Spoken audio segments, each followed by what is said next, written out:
நம்பி வர்றவங்க கூட நல்ல வாழ்க்கை வாழணும்னு ஆசைப்பட்டா கொஞ்சம் பொறுத்து போகவும் செய்யணும். உடனே மேல வர்றதுக்கு என் பையன் என்ன அலாவுதீன் விளக்கா வச்சிருக்கான்? காதலிக்கும் போது இருக்கிற நம்பிக்கை கல்யாணத்துக்கு அப்புறம் இருக்கணும். அதானமா உண்மையான பாசம். முன்னேறதுக்கு அவனுக்கு கொஞ்சமாவது நேரம் கொடுத்திருக்கணும். அத நம்பி இருந்திருந்தா இந்த அழகான வாழ்க்கைய அவளும் அனுபவிச்சிருக்கலாம் இல்ல. ஆனா அவளோட அவசர புத்தி அவ வாழ்க்கையை கெடுத்தது இல்லாம என் பையன் வாழ்க்கையும் சேர்த்துல கெடுத்துருச்சு. சரி, இதுக்கெல்லாம் தேடிக்கிட்ட வாழ்க்கை, இதுல லாபம் நஷ்டம் எல்லாத்தையும் இவங்க தான் பார்க்கணும், எல்லாத்தையும் இவங்க தான் அனுபவிக்கணும். ஆனா இவங்கள நம்பி பிறந்த இந்த புள்ள என்னம்மா பாவம் பண்ணுச்சு சொல்லு? அதுக்கு தாய்ப்பாலும் கிடைக்கல, தாய் பாசமும் கிடைக்கல.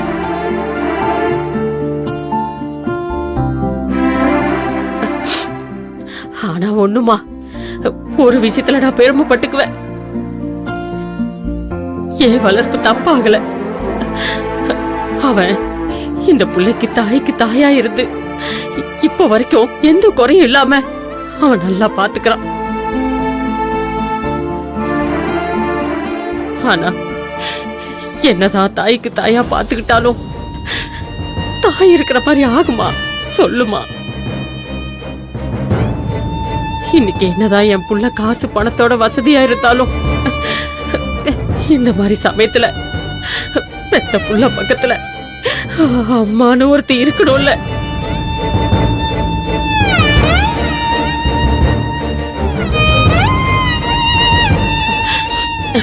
இன்னைக்கு இவன் கண்ணுக்கு நீ ஒரு தாயா தெரியறப்பா. அதுதான் இந்த புள்ள உன்னையே சுத்தி சுத்தி வருது.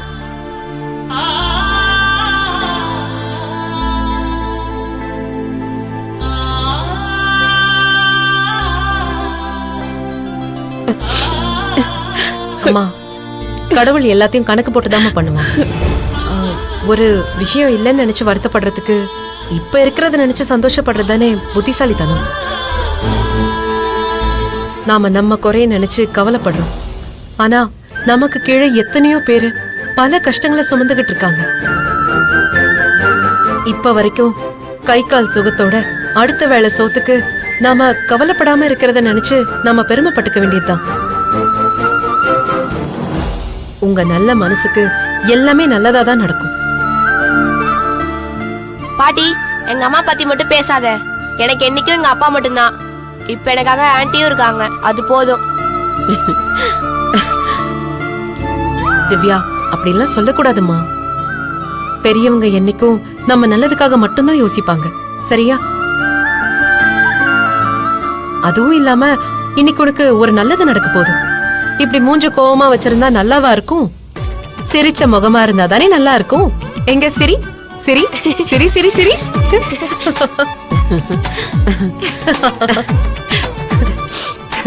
இப்பதான் நல்லா இருக்கு. சரி வினோதினி, நீ கொண்டு வந்த பாவாடை தாவணியெல்லாம் போட்டு விட்டுட்டு இந்த நகையெல்லாம் போட்டு விட்டுட்டு அவளை கீழே கூட்டிட்டு வந்துருமா.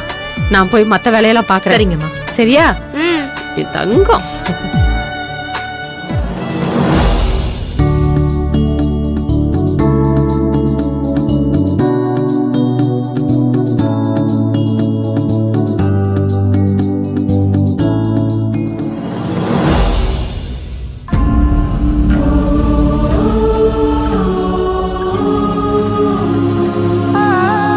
சரியா இருக்குல்லம்மா?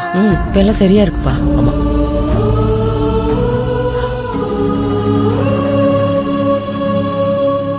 என் உயிரே யாவும் நீதானே, கண்ணீரெண்டில் நீரிந்து பார்வை தந்தாயே, உறவென்று சொன்னால் நீதானே, உதிரத்தில் ஓடும் பூந்தேனே, வரமும் தவமும் நீயே, வலியும் மருந்தும் நீயே, உயிரினில் கலந்த என் தாயே. உட்காரு. தங்கம் தங்கம் செல்ல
இல்லாம அப்படி கண் கலங்கி இருக்க?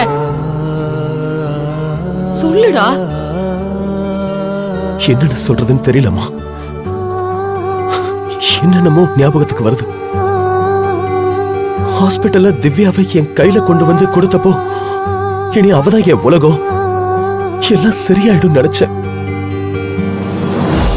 குழந்தை முகத்தை பார்த்ததுக்கு அப்புறம் ஷைலஜா மாறிடுவான்னு நம்பினேன். அந்த நம்பிக்கை அடுத்த நிமிஷமே இல்லாம போயிடுச்சு. ஆனா எனக்குள்ள ஒரு தைரியம் இருந்துச்சுமா. திவ்யா என் கூட தான் இருக்கா, உலகமே என் கூட இருக்குன்னு ஒரு தைரியம் இருந்துச்சு. அதெல்லாம் இப்ப ஞாபகத்துக்கு வருதுமா. வாசு, என்னடா இதெல்லாம்? பழசையெல்லாம் நினைச்சு ஏன்டா இப்படி கண் கலங்குற? அம்மா, எனக்கு ஒரு தைரியம் இருந்ததுன்னு சொன்னல, அது இன்னைக்கு இல்லம்மா. டேய், ஒரு குழந்தையா வளர்க்கறதும் மகளா வளர்க்கறதும் வேற வேறன்னு இன்னைக்கு தோணுதுமா. நேத்து வரைக்கும் டாடி டாடின்னு என்னையே சுத்திட்டு வந்த குழந்தை இன்னைக்கு பெரிய மனுஷிமா. சந்தோஷமா இருந்தாலும் ஒரு ஓரத்துல பயமாவும் இருக்கு. இது வரைக்கும் எல்லாத்தையும் தயங்காம கேட்ட அவளுக்கும் இனி என்கிட்ட சொல்ல முடியாத விஷயமும் இருக்கும்ல. இத்தனை நாள் ஷைலஜா என்னை விட்டு போனதுல கோவமும் வருத்தமும் இருந்துச்சு.